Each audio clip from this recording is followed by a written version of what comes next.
Мәскәүҙең етеҙ, ҡабалан һәм тиҙ ағымына ҡушылып йәшәйбеҙ.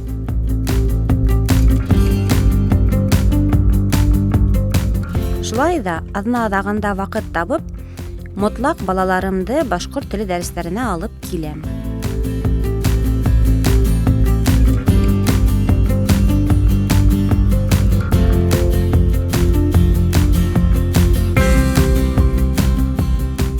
Бына инде 3-нче йыл улдарым яратып башҡорт телен, мәҙәниәтен, тарихын өйрәнәләр, үҙ милләт тиҫтерҙәре менән аралашалар.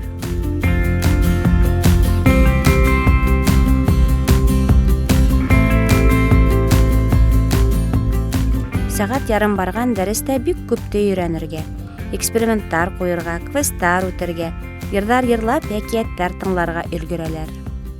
Ә мин ул арала Мәскәүҙең ағымынан ял итәм.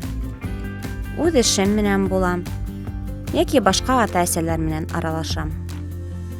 Балаларҙың үҙҙәренә лә дәрестәр шул тиклем оҡшай, хатта шәмбе дәресен йома кисенән үк түҙемһеҙләнеп көтә башлайҙар.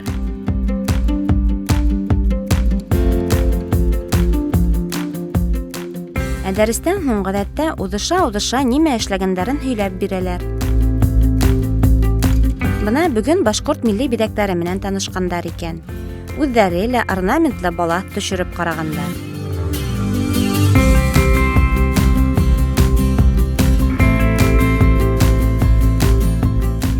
Ҡыҫҡаһы шул, дәрестәрҙең шундай бай йөкмәткеле, һөҙөмтәле, мауыҡтырғыс булыуы мине бик һөйөндөрә.